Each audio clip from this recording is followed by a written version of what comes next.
Welcome to Dark Cosmos Theory. A telescope has just uncovered something that defies explanation. The universe we believed extended 14 billion light-years in radius actually measures 93 billion light-years across.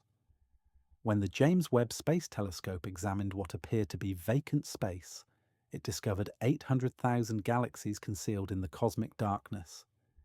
These galactic structures emerged when our universe was merely 300 million years young. Black holes exist with masses billions of times greater than current physics allows. Cosmic structures span tens of millions of light-years despite insufficient time for their formation. Every assumption we held about the universe's dimensions has proven incorrect. If you're prepared to witness what truly exists out there, press that like button and subscribe. Let's begin our journey into the depths of space. Photons require time to traverse distance.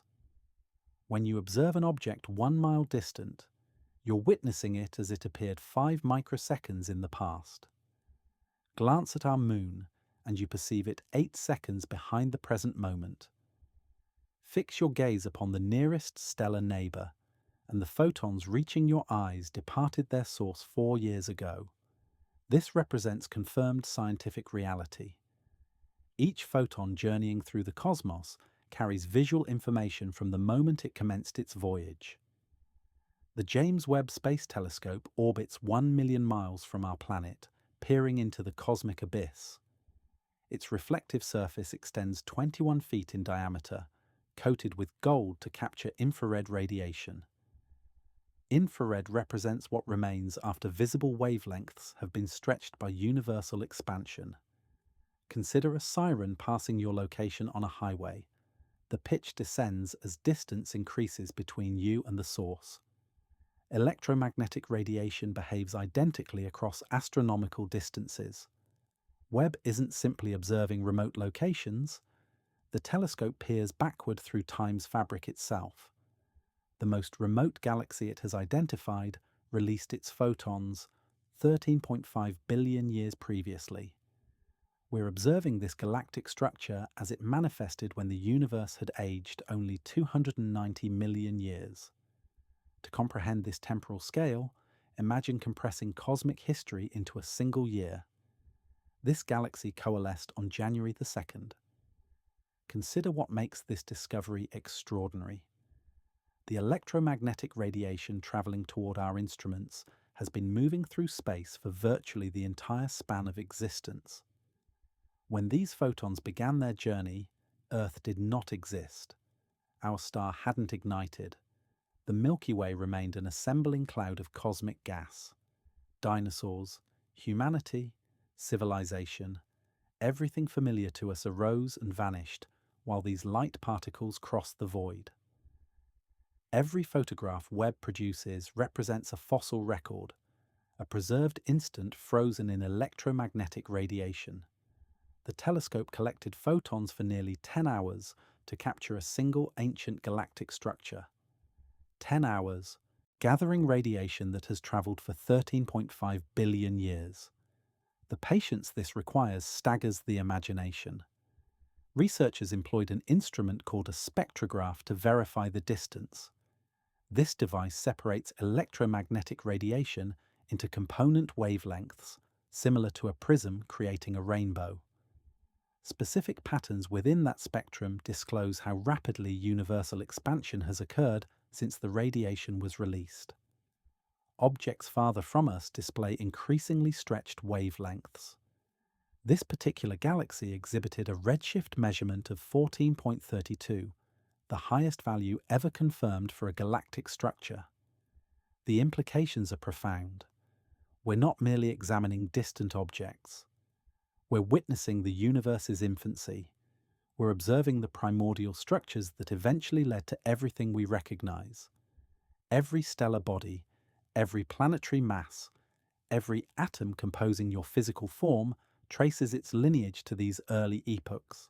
However, distance introduces a complication scientists never predicted. The galaxy bears a designation resembling a serial code, JWST 14-0.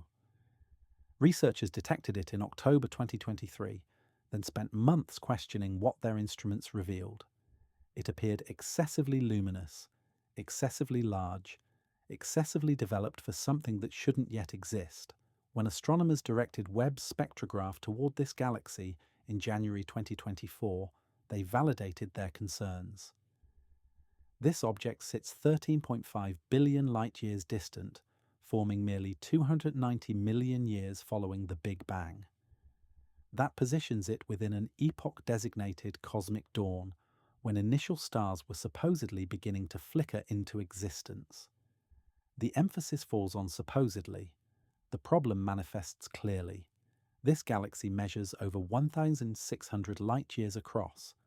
That dimension appears minuscule compared to contemporary galaxies, yet enormous for its age. It contains several 100 million stellar masses worth of material, all concentrated in youthful stellar populations. The radiation originates from stars, confirmed through spectral analysis. Newly ignited stars blazing with ultraviolet emissions. Theoretical frameworks predicted early galaxies would manifest as small, dim, simple collections of perhaps a few million stars maximum. The universe at 290 million years old shouldn't have possessed adequate time to construct anything substantial. Gravitational forces operate gradually. Gas collapses incrementally. Stars require millions of years to form. Dark matter halos need time to accumulate sufficient material for seeding galaxy development. Yet there it exists, luminous enough that Webb could detect it even if it were 10 times dimmer. That detail disturbs astronomers because it implies this galaxy isn't solitary. If one exists at this distance, dozens more likely hide in regions Webb hasn't surveyed. The research team discovered a second galaxy nearly as remote. Two record-shattering galaxies within the same observational field, both displaying characteristics that contradict standard cosmological frameworks, both generating starlight at rates that should prove impossible. What especially troubles researchers involves the chemical composition. Spectral signatures revealed not merely hydrogen and helium, but heavier elements like carbon, oxygen, and nitrogen. These atoms only form within stellar interiors, then disperse through space when those stars detonate. That necessitates an earlier stellar generation must have already lived and expired before this galaxy coalesced. The timeline continues pushing backward. One astronomer characterized discovering this galaxy as equivalent to excavating a smartphone among ancient Roman artifacts. The technology appears too sophisticated for its era, the structure too complex, the luminosity too intense. This revelation forced scientists to extend humanity's perspective into the cosmic past by 40% during Webb's initial 18 months of operation. 40% deeper into time than previously achieved, the question nobody can address remains unanswered. If galaxies this massive existed this early, what additional discoveries await us? Now the universe ceases making intuitive sense. Electromagnetic radiation travels at 186,000 miles per second. Nothing moves faster. This represents confirmation from every measurement ever conducted. In 1 year, light covers approximately 6 trillion miles. Multiply that distance by the universe's age of 13.8 billion years, and you calculate how far light can travel since the Big Bang occurred. The answer should equal 13.8 billion light-years. Simple mathematics. Except that calculation proves completely incorrect. The actual boundary of the observable universe sits 46.5 billion light-years away in every direction. The total diameter measures 93 billion light-years across. We inhabit a sphere of space nearly 7 times wider than the distance electromagnetic radiation could possibly traverse in the universe's lifetime. This isn't an error, it's expansion. Space itself stretches. Imagine marking dots on a balloon's surface, then inflating it. The dots separate even though they're not travelling across the balloon's surface. The material between them grows. Space functions identically. Galaxies aren't flying through space. Space carries them apart. When a distant galaxy released light 13.5 billion years ago, it existed much closer to us than its current position. That galaxy has been receding from us during the entire duration its light travelled toward us. By the time that ancient radiation reaches our telescopes, the galaxy that emitted it has drifted to a present distance of 46 billion light-years. Think of running on a treadmill towards someone positioned ahead of you. While you run forward, the treadmill pulls you backward. You might eventually reach them, but they'll be farther away than when you started. Electromagnetic radiation does the same thing, struggling against cosmic's expansion.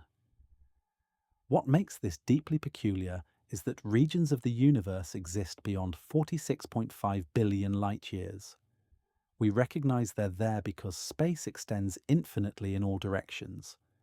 The observable universe represents only the portion where electromagnetic radiation has had adequate time to reach us. Beyond that boundary, galaxies shine and stars explode and planets orbit. We simply cannot see them. We never will. The expansion rate accelerates, confirmed by observations of distant supernovae. This acceleration stems from something designated dark energy, which comprises 68% of everything existing. Dark energy's density remains constant as space expands, meaning its total quantity increases as the universe grows larger. The implications stagger comprehension. The universe simultaneously remains finite in what we can observe and infinite in what actually exists. Every second, the edge of what we can see grows larger, but space itself grows faster. Distant galaxies disappear beyond our reach. Even stranger, the expansion rate appears different depending on our observational direction. Webb stared at a patch of sky slightly larger than 3 full moons for 250 hours. The region bears the name Cosmos Webb Field. When Hubble examined this identical area, it found roughly 10,000 galaxies. Scientists believed that represented a complete census. They miscalculated by a factor of 80. The final Webb image contains 797,942 galaxies. Nearly 800,000 distinct collections of stars, each containing billions or trillions of stellar masses. The photograph required combining more than 10,000 individual exposures, carefully aligned and corrected for observational errors. To comprehend the scale, picture printing the famous Hubble ultra-deep field on a standard paper sheet. The Webb image would require printing 13 feet tall by 13 feet wide at equivalent detail. A wall-sized mural of cosmic history. Every single galaxy in this image narrates a story. Some formed 12 billion years ago when the universe remained young and chaotic. Others took shape relatively recently, just a few billion years past. The catalogue includes measurements for each galaxy's distance, luminosity, mass, and star formation rate. Scientists can now track how galaxies evolved across 98% of cosmic time. What makes this image revolutionary isn't merely the quantity of galaxies. It's the distribution pattern. The galaxies aren't scattered randomly. They cluster along invisible threads. They gather at intersections. They avoid certain regions entirely. The pattern reveals the cosmic web, a large-scale structure of dark matter filaments connecting every major mass concentration throughout the universe. Webb's infrared vision pierced through cosmic dust that had concealed entire galaxy populations from previous surveys. What appeared empty in visible light blazes with activity in infrared wavelengths. Dusty regions where new stars form, ancient galaxies whose radiation has been stretched into wavelengths human eyes cannot detect, objects Hubble literally couldn't observe. Before Webb launched, astronomers predicted they would discover approximately 10 times fewer galaxies at extreme distances. They estimated galaxies forming within the first 500 million years would prove incredibly rare, perhaps a few dozen in a survey this size. The actual count exceeded predictions by a factor of 10.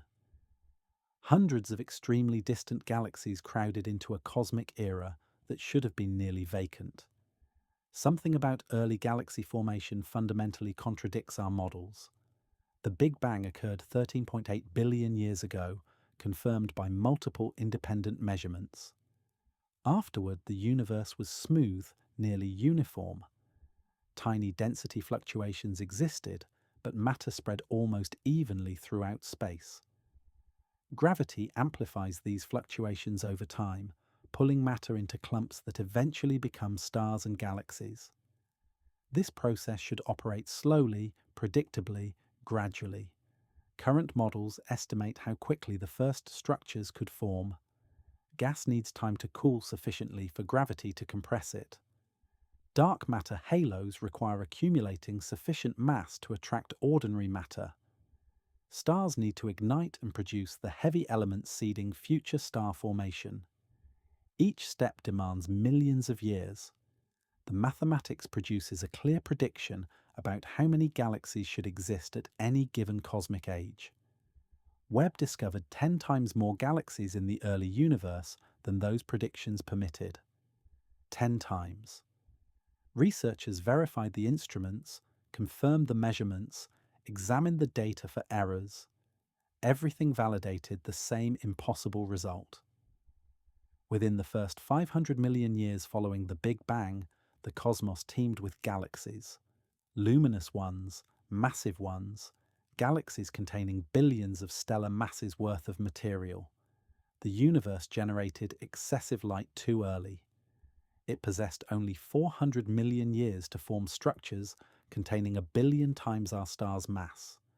We don't understand how to make that happen. Not with current physics, not with current comprehension of matter's behavior. One explanation suggests stars formed more efficiently in the early universe. Perhaps gas collapsed faster because the cosmos was denser. Perhaps gravitational collapse functioned differently when space was more compressed. Perhaps environmental conditions permitted star formation to proceed at rates impossible in the modern universe. But this remains speculation, not confirmed theory.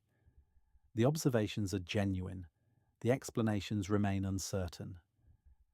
Another possibility involves dark matter behavior. Different dark matter models predict different abundances of dark matter halos in the early universe.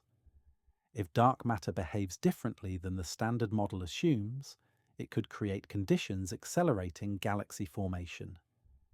Measurements from Webb might help distinguish between competing dark matter theories. What troubles astronomers most is the consistency of the surprise. It's not one anomalous galaxy. It's hundreds across multiple surveys in different sky regions using different instruments. Every deep field Webb examines reveals the same pattern: far more galaxies than should exist. The implications extend beyond simple number counts. If galaxies formed this abundantly, they must have influenced their surroundings earlier than expected. They would have started reionizing the universe sooner. They would have enriched space with heavy elements faster. They would have seeded the formation of larger structures earlier. The entire timeline of cosmic evolution might require revision. Every textbook chapter on the early universe might be incomplete. Some of those early galaxies prove so massive they border on impossible. Astronomers discovered galaxies in the infant universe weighing 100 times more than theory permits. These objects appeared so impossible that researchers initially called them universe breakers because their existence seemed to violate cosmology's laws. The problem reduces to time. Building a massive galaxy requires accumulating enormous quantities of matter. Dark matter must collapse into a halo first. Then ordinary matter falls into that halo. Then gas cools and fragments. Then stars form. Then those stars live out their existence and die. Then the heavy elements they produce seed the next stellar generation. This cycle repeats over and over as the galaxy grows. Each step possesses a minimum duration determined by physics.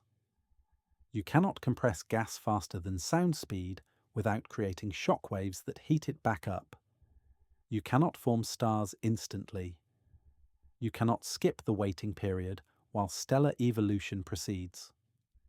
The standard cosmological model calculates exactly how massive a galaxy can become at any given age. Some early galaxies exceeded those limits by factors of 10 to 100. They appeared to contain more stars than should be possible given available time. Their brightness suggested stellar populations too large for the cosmic era in which they formed. Scientists scrambled to explain this. Perhaps the galaxies weren't as massive as they appeared. Perhaps bright active galactic nuclei made them look bigger.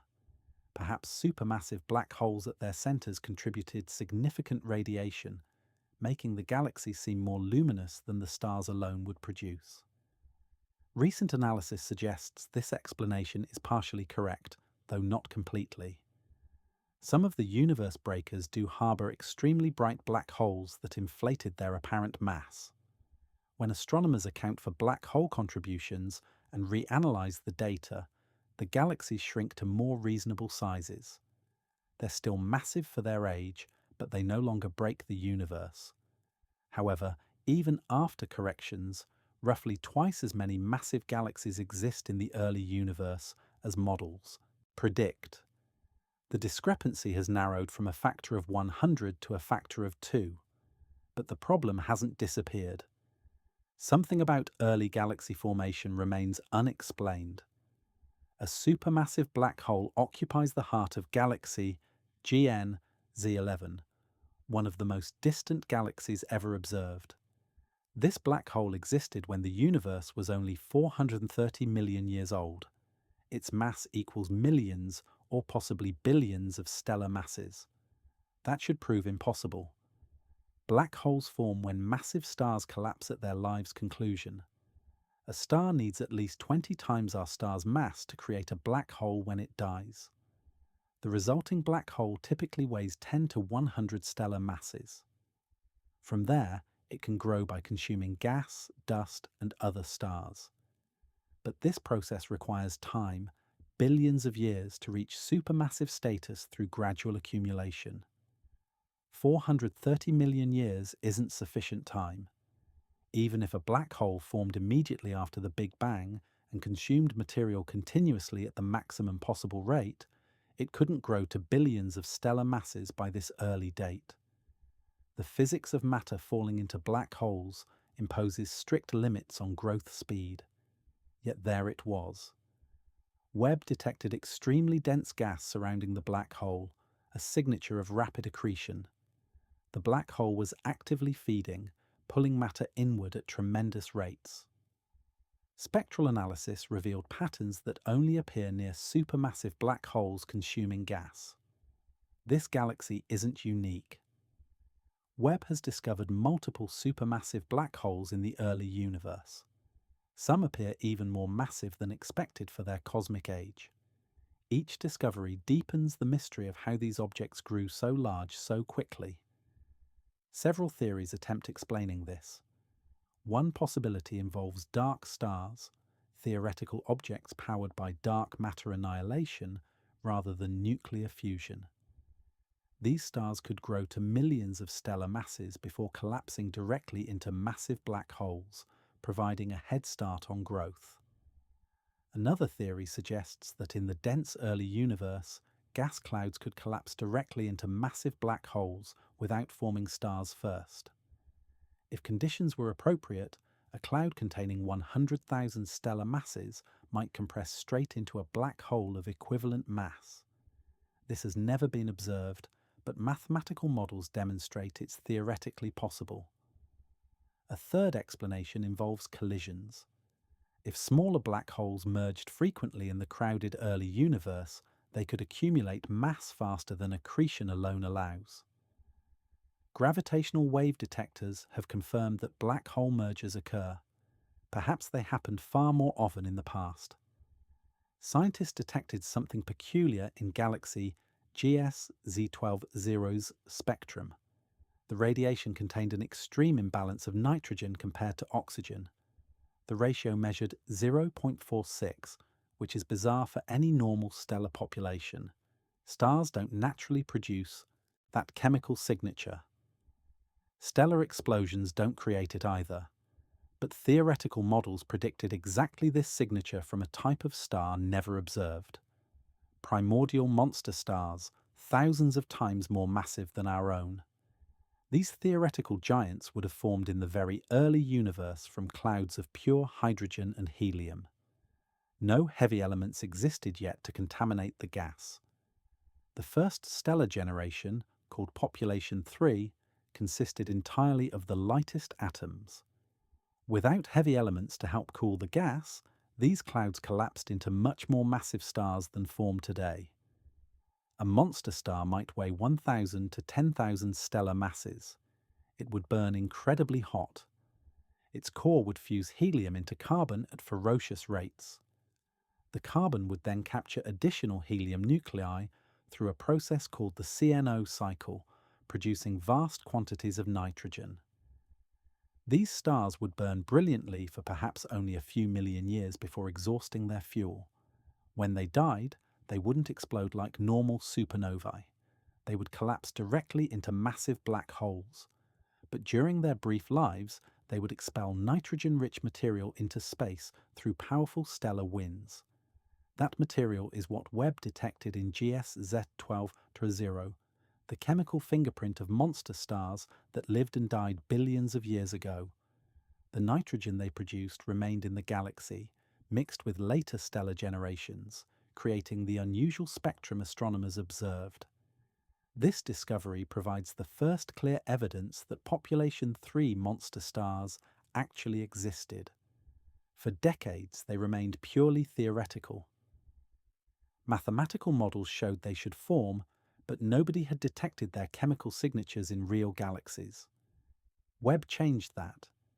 The implications extend far beyond confirming a prediction. Monster stars help solve the supermassive black hole problem. If stars this massive collapsed into black holes weighing thousands or tens of thousands of stellar masses, those black holes would have an enormous head start on growth. They could reach supermassive status much faster than black holes formed from normal stars. Monster stars also contributed to reionization, the period when the first light sources began ionizing the hydrogen gas filling space. Their intense ultraviolet radiation would have stripped electrons from atoms across vast regions, making the universe transparent to electromagnetic radiation. This process transformed the cosmos from an opaque fog into the clear medium we observe today. Additionally, these stars produced the first heavy elements. Every carbon, oxygen, and nitrogen atom in the early universe originated from stellar interiors. Monster stars forged these elements faster and in greater quantities than normal stars could. They seeded the formation of subsequent stellar generations that could form planets and eventually life. The universe's largest stars burned at the beginning, not now. They were brief, but essential architects of everything that followed. Yet even these giants were just individual objects. The universe's true scale reveals itself in its largest structures. The universe isn't distributed evenly. Galaxies cluster along threads of dark matter, stretching tens of millions to hundreds of millions of light years across space. These filaments connect at massive intersections where thousands of galaxies accumulate. Between the threads lie voids, vast empty regions where almost nothing exists. This pattern is called the cosmic web. It's confirmed as the largest structure in the universe. Every major mass concentration connects to it. Every galaxy resides somewhere on its threads. The web pervades the entire observable cosmos, integrating all gravitationally bound structures into one interconnected network. The web formed from tiny density fluctuations in the early universe. Regions that were slightly denser than average had slightly more gravity. They pulled in more matter, which increased their gravity further. The process amplified over billions of years, creating denser and denser regions connected by streams of infalling material. Think of water flowing downhill into valleys. The valleys represent regions of higher dark matter density. The streams represent filaments where matter flows from one concentration to another. Over cosmic time, these streams become highways of galaxies traveling along gravitational corridors. Dark matter provides the scaffolding. It comprises 85% of all matter in the universe, confirmed by gravitational effects on visible matter. Dark matter doesn't emit radiation or interact with electromagnetic waves. We detect it only through its gravity. Where dark matter concentrates, ordinary matter follows. Scientists map the cosmic web by surveying millions of galaxies and measuring their positions in three-dimensional space. Patterns emerge. Galaxies line up along specific directions. They cluster at nodes where multiple filaments intersect. They avoid regions between filaments. The distribution reveals the underlying dark matter structure. The largest concentrations occur where filaments meet. These intersections become galaxy clusters, the most massive gravitationally bound objects in existence. A typical cluster might contain 100 to 1,000 galaxies with a total mass of 100,000 billion stellar masses. They represent the high-density nodes of the cosmic web. Material flows along filaments toward these clusters. Galaxies that started out isolated drift along the threads and eventually join cluster populations. As they travel, they interact with other galaxies. Collisions occur, mergers happen, gas gets stripped away by the hot plasma filling space between galaxies. Recent observations detected dark matter directly on filaments for the first time. Using gravitational lensing, scientists observed how radiation from distant objects bent around invisible mass concentrations along cosmic web threads. The measurements confirmed that dark matter really does line the filaments, not just concentrate at nodes. Researchers from Seoul National University used the Subaru telescope in Hawaii to study the Coma cluster, a collection of over 1,000 galaxies located 321 million light-years away. They employed gravitational lensing, an effect where massive objects bend radiation passing nearby. When radiation from distant galaxies travels past a concentration of dark matter, the dark matter's gravity curves space, causing the radiation to follow a curved path. This creates distortions in background galaxy images. Their shapes appear stretched or warped. By carefully measuring these distortions, astronomers can map where dark matter concentrations exist. The team detected dark matter along the terminal segments of cosmic web filaments extending from the Coma cluster. These terminal segments are the thin threads connecting the main filament to individual galaxies. Previous observations had seen dark matter in the main filaments and at the nodes where filaments intersect. This marked the first detection on the smallest threads of the web. This discovery confirms theoretical predictions about how the cosmic web organizes space. Dark matter doesn't just concentrate at nodes. It genuinely pervades the entire network, creating a continuous structure spanning the universe. Galaxies don't drift through empty space. They slide along dark matter highways that guide their motion. Between the filaments of the cosmic web stretch enormous empty regions called voids. These spaces contain almost no galaxies, almost no stars, almost no matter of any kind. They extend for hundreds of millions of light-years in every direction, representing the largest continuous volumes of emptiness in the universe. The voids aren't completely empty. A few small galaxies drift through them, isolated and alone. Sparse filaments of dark matter thread through the edges. But compared to the dense regions where galaxy clusters form, voids contain less than 10% of space's average matter density. Imagine standing in the middle of a void. Look in any direction and you would see darkness extending for tens of millions of light-years before encountering the nearest galaxy. The void would appear as a cosmic desert, an immense region where structure formation failed to occur. Voids formed through a process opposite to how clusters form. Regions that started slightly less dense than average had slightly less gravity. Matter flowed out of these regions toward denser areas. This decreased their density further.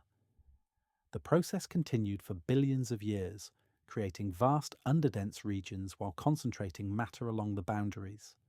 The largest known void stretches approximately 1 billion light-years across. That's roughly 1% of the observable universe's diameter. Radiation takes 1 billion years to cross it. If you started at one edge and travelled at light speed, you would spend 1 billion years crossing nothing but empty space before reaching the other side. Every wavelength of radiation the most distant galaxies emit gets stretched by the expansion of space. Ultraviolet radiation becomes visible radiation. Visible radiation becomes infrared. Infrared stretches into far infrared and beyond. By the time these ancient photons reach our telescopes, their wavelengths have expanded by a factor of 14 to 16 times their original length. This effect is called redshift. The term comes from the fact that stretching wavelengths moves radiation toward the red end of the spectrum. Blue radiation shifts to red. Red shifts to infrared. The farther a galaxy sits, the more its radiation has stretched during transit, and the higher its redshift value. Scientists measure redshift using spectroscopy. Specific atoms emit radiation at precise wavelengths. Hydrogen produces a characteristic line at 121 nanometers in the ultraviolet. When astronomers observe this line shifted to 1215 nanometers in the infrared, they know the radiation has been stretched by a factor of 15. This indicates a redshift value around 14. That factor of 15 tells us how much the universe has expanded since the radiation was emitted. When a galaxy with redshift 14 emitted its radiation, the universe was 15 times smaller than today. All distances were 15 times shorter. All wavelengths were 15 times compressed. Space itself has grown 15-fold since those photons began their journey. The galaxy emitted ultraviolet and blue radiation from hot young stars. We see none of that in its original form. Every ultraviolet photon has shifted into near-infrared wavelengths between 1 and 3 microns. Every visible photon has stretched to mid-infrared between 3 and 10 microns. The entire spectrum has slid beyond what human eyes can detect. This is why Webb uses infrared detectors. The telescope was specifically designed to observe radiation from the most distant galaxies, knowing that radiation would arrive in infrared wavelengths. Previous telescopes like Hubble operated primarily in visible and ultraviolet radiation. They could detect some infrared, but not at the sensitivity needed to see faint high redshift galaxies. Webb's instruments cover wavelengths from 0.6 microns to 28 microns. This range captures redshifted radiation from galaxies at virtually any distance in the observable universe. The near-infrared camera operates from 0.6 to 5 microns. The mid-infrared instrument covers 5 to 28 microns. Together they see radiation that has been stretched by factors ranging from 2 to more than 20. The universe is expanding. This is confirmed fact. But when scientists measure how fast it's expanding, they get different answers depending on which method they use. This discrepancy is called the Hubble tension, and it represents one of the most significant mysteries in modern cosmology. One method examines the early universe. Scientists measure the cosmic microwave background, the faint radiation left over from the Big Bang.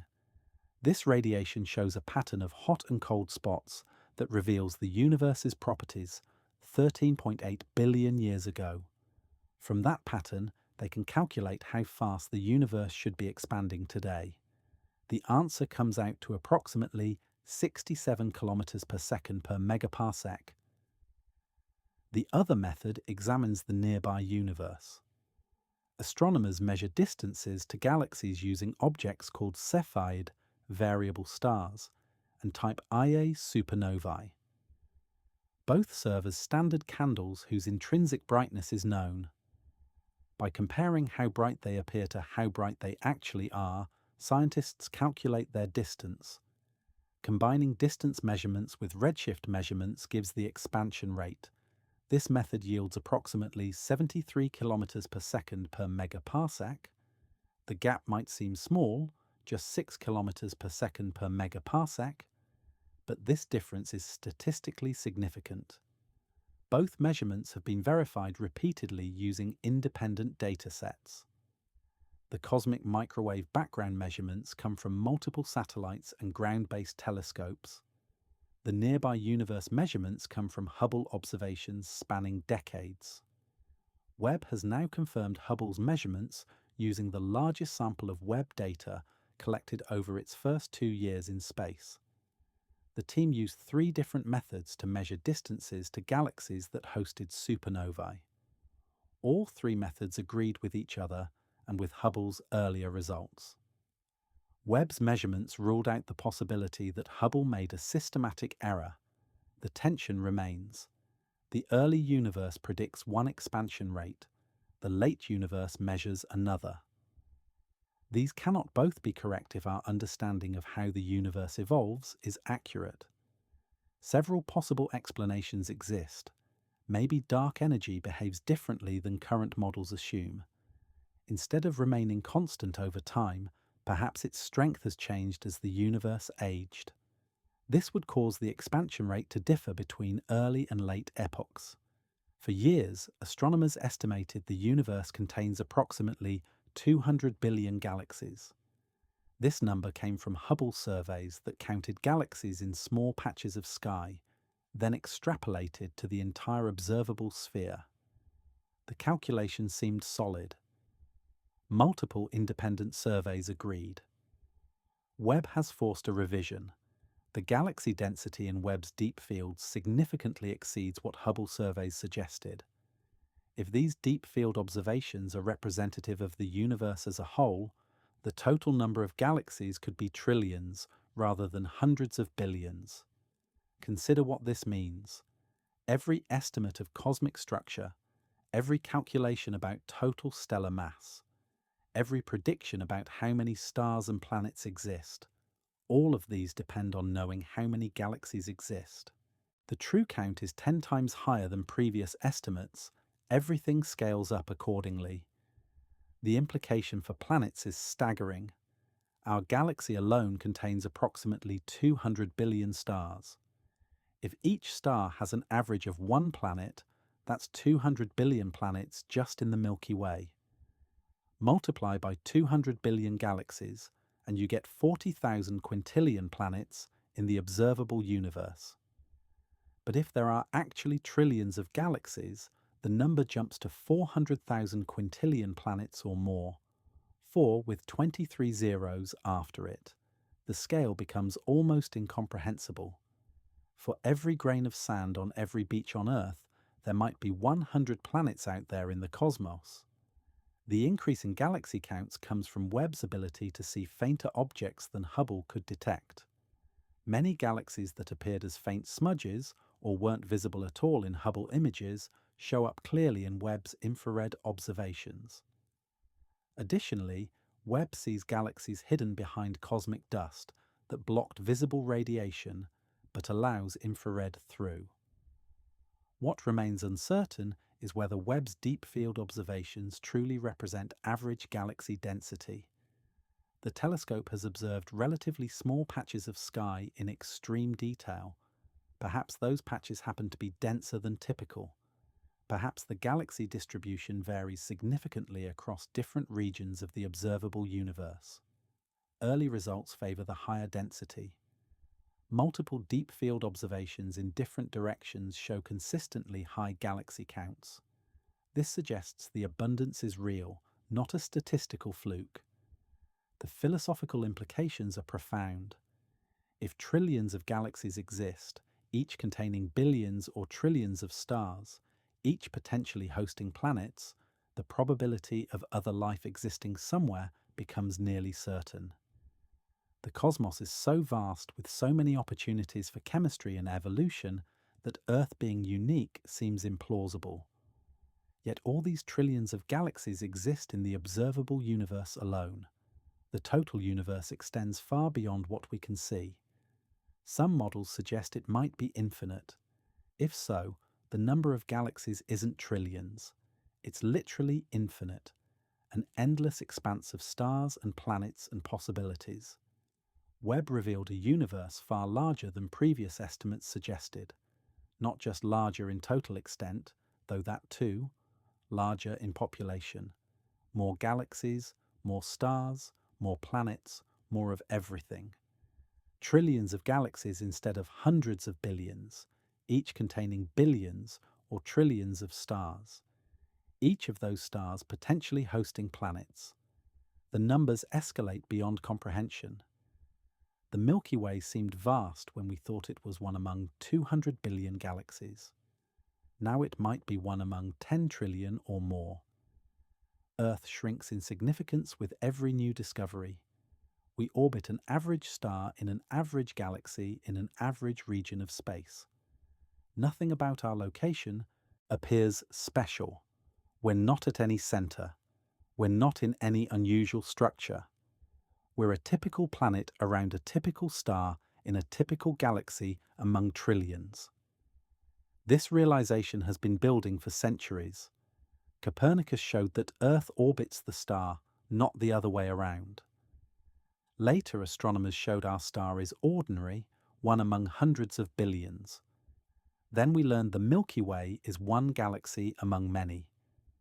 Now we know that many means trillions, vastly more than we estimated.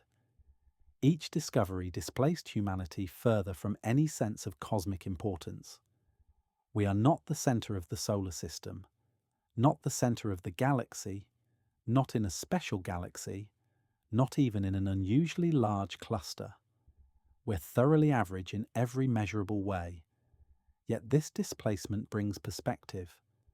If trillions of galaxies exist, each with billions of stars and countless planets, the probability of other life existing somewhere becomes extremely high. We're probably not alone.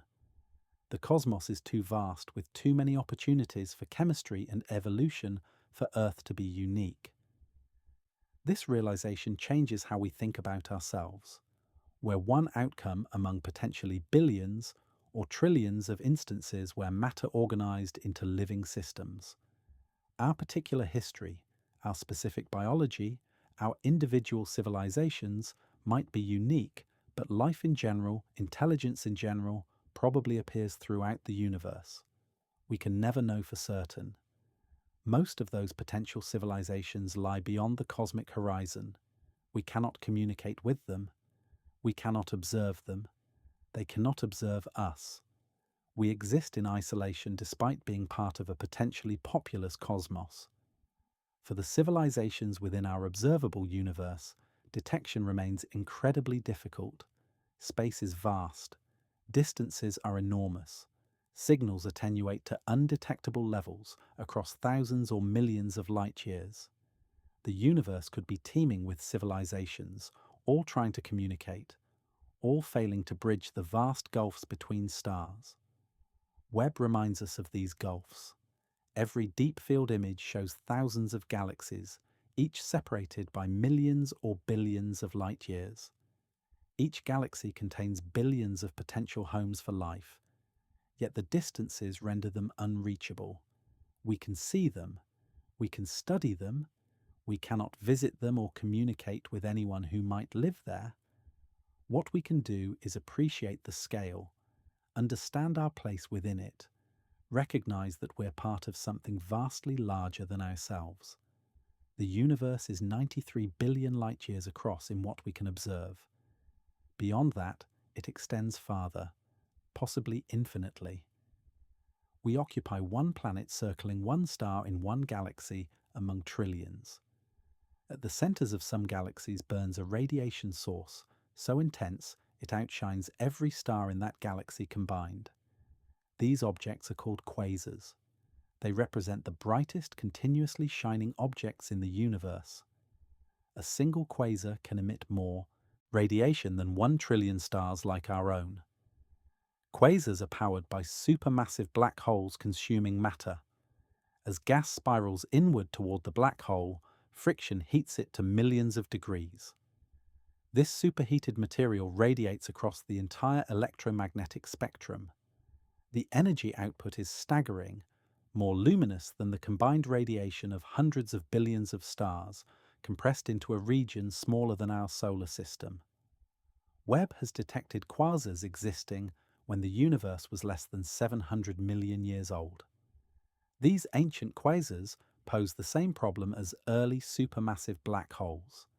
They shouldn't exist yet. Building a black hole massive enough to power a quasar should take billions of years. Yet there they are, blazing in the infant cosmos. One quasar detected by Webb appears so bright that scientists initially questioned whether the measurement was accurate. The object shines with the luminosity of 600 trillion stellar masses. 600 trillion. That's more energy than our entire galaxy produces, concentrated in a space perhaps a few light months across. The radiation from this quasar has been travelling for over 13 billion years. During that entire journey, the quasar's radiation has been streaming through space in all directions. Only an infinitesimal fraction happens to travel in Earth's direction. The total energy this object has released into the cosmos is almost incomprehensible. Quasars also serve as cosmic flashlights. Their intense radiation illuminates gas clouds between them and Earth. When scientists analyze quasar spectra, they see absorption lines where intervening gas has absorbed specific wavelengths. These absorption features reveal the composition and temperature of intergalactic gas across billions of light years. This technique has mapped the cosmic web in 3 dimensions. Gas along filaments shows up as absorption in quasar radiation. Voids show minimal absorption. Dense regions show strong absorption. By observing many quasars in different directions, astronomers reconstruct the large-scale structure of the universe. Quasars are not permanent. They represent a phase in galaxy evolution when the central black hole feeds actively. Once the available gas is consumed or expelled, the quasar shuts down. The galaxy continues existing, but the brilliant central engine goes dark. The black hole remains dormant, waiting for new material to fall in. Our own galaxy once hosted a quasar. Evidence suggests the Milky Way's central black hole consumed gas vigorously billions of years ago. The quasar phase ended when the fuel was depleted. Now the black hole sits relatively quiet, occasionally flaring when a star wanders too close, or a gas cloud falls inward. Webb's ability to detect distant quasars helps constrain how quickly supermassive black holes grew in the early universe. Each quasar discovery at high redshift pushes back the timeline for when these monsters became active. The data suggests black hole growth happened faster than standard models allow, adding to the mystery of early structure formation. Webb captured images of galaxies in the process of merging. 2 massive collections of stars, gas, and dark matter rushing toward each other at speeds measured in millions of miles per hour. When they meet, the collision transforms both. Despite the violence, individual stars rarely collide. Space inside galaxies is mostly empty. Stars are separated by vast distances. When 2 galaxies merge, their stars pass through each other like 2 swarms of insects interpenetrating. The stellar populations mix, but direct stellar collisions are extremely rare. Gas behaves differently. Gas clouds from the 2 galaxies do collide. They crash together at tremendous velocities, creating shock waves that compress the gas to extreme densities. This compression triggers massive bursts of star formation. Thousands or millions of new stars ignite within a few million years. The merger region blazes with radiation from newborn stellar populations. The tidal forces during a merger are immense. Gravity pulls stars and gas into long streamers extending hundreds of thousands of light years from the main bodies. These tidal tails eventually fall back into the merger remnant, but they create striking visual features during the collision process. Simulations show that major mergers between similarly sized galaxies produce elliptical galaxies. The ordered structure of spiral arms gets destroyed. Stars end up on random elliptical orbits around the merger center. Gas falls toward the core where it either forms stars or feeds the central black hole, creating an active galactic nucleus. The Milky Way is heading toward a merger with Andromeda. The two galaxies are approaching each other at about 250,000 miles per hour. In approximately 4 billion years, they will collide.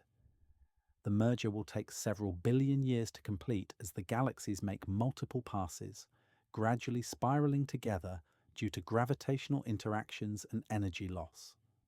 When Milky Way and Andromeda merge, Earth's night sky will transform. Andromeda will grow larger in apparent size as it approaches, eventually filling a significant portion of the sky. During the merger itself, newly formed star clusters will blaze across the heavens. The combined galaxy will be an elliptical containing all the stars from both progenitors. Webb also detected mergers in the very early universe. Galaxies colliding when the cosmos was less than 1 billion years old. These early mergers might explain some of the unexpectedly massive galaxies found at high redshifts. Instead of growing gradually through steady star formation, galaxies could build mass quickly by merging with neighbors. The merger rate was higher in the past. The universe was smaller and denser. Galaxies were closer together. Collisions happened more frequently. As cosmic expansion continues, galaxies separate. The merger rate declines. In the far future, galaxy mergers will become increasingly rare. As dark energy pushes galaxy groups farther apart, isolation increases. Every major elliptical galaxy likely resulted from at least one major merger in its past. The smooth, featureless appearance of ellipticals reflects their violent origin. The chaos of collision erased any organized structure, leaving behind a gravitationally relaxed system where stars orbit on random paths. Webb captured one of the most striking examples of gravitational lensing ever photographed. A perfect ring of radiation surrounding a massive foreground galaxy. This phenomenon is called an Einstein ring, predicted by Einstein's theory of general relativity decades before anyone observed one. Gravity bends space. Massive objects create curves in the fabric of space-time. When radiation travels past a massive object, it follows these curves. From our perspective, the radiation's path appears bent. The effect is called gravitational lensing because massive objects act like lenses, focusing and distorting radiation from background sources. When the alignment is perfect, extraordinary things happen. If a distant galaxy, a massive foreground galaxy, and Earth line up precisely, the background galaxy's radiation gets bent into a ring shape around the foreground object. Every photon from the background galaxy that passes on one side of the foreground mass gets deflected toward us. The same happens on the other side. The result is radiation arriving from all directions around the lensing galaxy. The ring isn't actually circular, it's a sphere. We see it as a circle because we're looking at a three-dimensional effect projected onto our two-dimensional field of view. If you could move above or below the alignment, you would see the ring at an angle, appearing elliptical. Einstein rings are rare. They require nearly perfect alignment between three objects separated by billions of light years. Most lensing events create arcs or multiple images instead of complete rings. When a ring does form, it provides powerful scientific opportunities. Scientists use Einstein rings to measure the mass of the lensing galaxy. The degree of bending depends on how much mass causes the deflection. By analyzing the ring's radius and the known distance to the background galaxy, astronomers calculate the total mass of the foreground object, including dark matter. These measurements reveal that dark matter extends far beyond visible galaxy boundaries. The Einstein ring size indicates how far dark matter halos reach into space. Typical results show dark matter distributed in a roughly spherical halo surrounding the luminous galaxy, with mass concentrated toward the center and declining gradually outward. One Einstein ring captured by Webb shows a galaxy that existed 13 billion years ago, lensed by a foreground galaxy only 4 billion light-years away. The background galaxy appears magnified and brightened by the lensing effect. Instead of appearing as a faint smudge too dim for detailed study, it shows up as a bright ring where scientists can analyze spectral features and measure star formation rates. This magnification effect turns massive galaxies into natural telescopes. They boost the radiation from objects behind them, making those distant galaxies easier to study. Without lensing, many high redshift galaxies would be too faint for Webb to observe in detail. Lensing brings them into view. Galaxy clusters create even more dramatic lensing. The combined mass of hundreds or thousands of galaxies, plus hot plasma plus dark matter, creates strong gravitational fields. Background galaxies get stretched into long arcs. Some appear multiple times as radiation takes different paths around the cluster. The resulting images look bizarre, with galaxies warped into crescents and elongated streaks. Webb used this effect deliberately. Scientists pointed the telescope at known massive clusters, knowing that the clusters would magnify background galaxies. This strategy revealed some of the faintest and most distant galaxies ever detected. Objects that would be invisible without lensing became observable through the cluster's natural magnification. The most extreme lensing can magnify background objects by factors of 10 to 100. This turns the study of very distant galaxies from impossible to feasible. The early universe contained almost nothing but hydrogen and helium. These are the two lightest elements formed in the first minutes after the Big Bang. Everything else came later, forged inside stars and scattered through space when those stars died. Webb detected this evolution by analyzing the spectra of galaxies at different distances. Nearby galaxies show spectral lines from many elements: carbon, oxygen, nitrogen, iron, silicon, magnesium. The full periodic table appears in their radiation, but the most distant galaxies show primarily hydrogen and helium with only traces of heavier elements. This pattern reveals how the universe has been enriching itself with heavy elements over billions of years. The technical term is metallicity. Astronomers call anything heavier than helium a metal, even though elements like oxygen and carbon aren't metals in the chemistry sense. Low metallicity means few heavy elements. High metallicity means abundant heavy elements. The first stars formed from pure hydrogen and helium. When these massive stars exploded as supernovae, they ejected newly created heavy elements into surrounding space. The next generation of stars formed from gas, enriched with these elements. When those stars died, they added even more heavy elements. Each stellar generation increased the metallicity of available gas. Results show that metallicity increases steadily from high redshift to low redshift. Galaxies at redshift 8 show metallicities around 2% of what we observe in nearby galaxies. Galaxies at redshift 4 show 20%. Galaxies at redshift 2 show 50%. By redshift 0, meaning the present day, metallicity reaches current levels. This enrichment is crucial for planet formation and life. Planets require heavy elements. You cannot build a rocky world from hydrogen and helium alone. Carbon-based life needs carbon, obviously, plus nitrogen, oxygen, phosphorus, and other elements. Early generations of stars provided the raw materials for everything more complex than hydrogen gas. Our star is a third-generation star at minimum.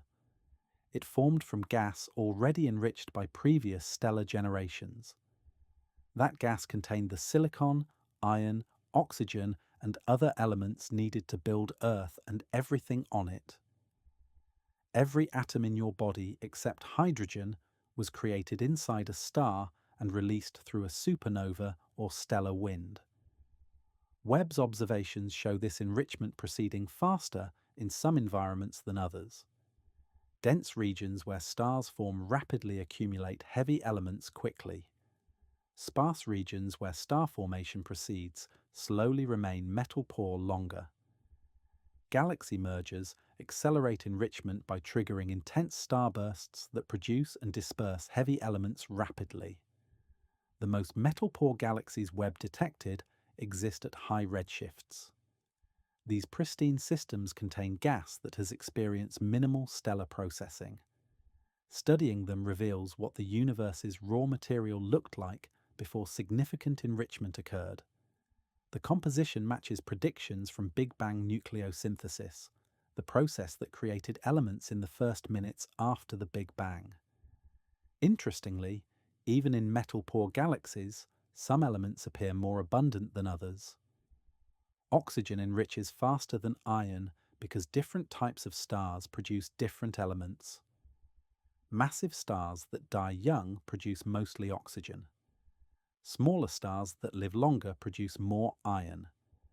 The ratio of oxygen to iron reveals the history of star formation in a galaxy. By tracing metallicity across cosmic time, scientists reconstruct the chemical evolution of the universe. From pure hydrogen to a cosmos where heavy elements comprise a few percent of all matter. That few percent made all the difference, enabling planets, chemistry, and eventually life. The discoveries Webb continues making represent only the beginning. The telescope operates at a location called the second Lagrange point, 1 million miles from Earth. This position provides a stable thermal environment and an unobstructed view of deep space. The instruments maintain temperatures near absolute zero, ensuring that the telescope's own heat doesn't interfere with detecting faint infrared radiation from distant galaxies. Webb's mission extends for years into the future. Each observing cycle reveals new objects, tests existing theories, and raises questions nobody anticipated. The telescope's ability to observe in infrared wavelengths provides access to cosmic epochs and environments that remained hidden from previous observatories. Scientists have planned observations examining everything from nearby exoplanet atmospheres to the most distant galaxies at the edge of the observable universe. Each program contributes pieces to the larger puzzle of cosmic evolution. The data accumulates, building a comprehensive picture of how the universe developed from its earliest moments to its present state. The comparison between what Hubble revealed and what Webb observes illustrates how technology drives scientific progress. Hubble operated primarily in visible and ultraviolet wavelengths, providing humanity's first detailed look at the deep universe. Webb extends that vision into the infrared, unveiling populations of objects that visible light observations couldn't detect. Future telescopes will extend this progression further. Plans exist for observatories with even larger mirrors, more sensitive detectors, and capabilities spanning broader wavelength ranges. Each generation of instruments pushes the boundaries of what humanity can observe, measure, and understand about the cosmos. The philosophical implications of Webb's discoveries extend beyond mere numbers.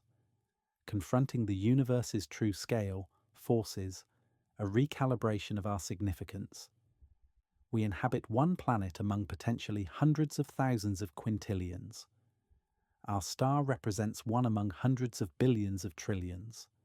Our galaxy is one among trillions. Yet this diminishment of individual importance doesn't diminish the remarkable nature of existence itself. The universe created conditions allowing matter to organize into complex structures capable of contemplating their own existence. Stars forge the elements necessary for life. Planets provided stable environments where chemistry could evolve into biology. Billions of years of cosmic evolution produced beings capable of building telescopes to observe the universe's history. The fact that we exist, that we can observe, that we can understand these cosmic processes remains extraordinary, regardless of how many other locations might harbour similar developments. We are the universe becoming conscious of itself, examining its own structure and history through scientific observation. Webb represents humanity's effort to understand reality at the largest scales.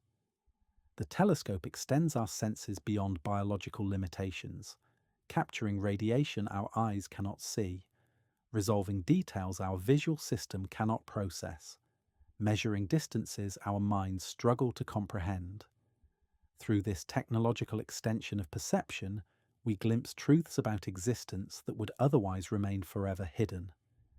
Every image Webb produces, every spectrum it records, every measurement it makes contributes to humanity's accumulated knowledge about the cosmos.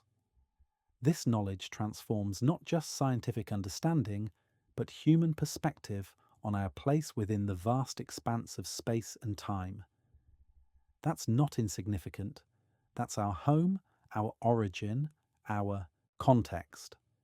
Webb has revealed just how large that context truly is. The universe is bigger, more complex, and more magnificent than we ever imagined. And we're privileged to live in an era when we can look out and see it, understand it, and marvel at our tiny but precious place within the grand cosmic tapestry that stretches beyond all comprehension.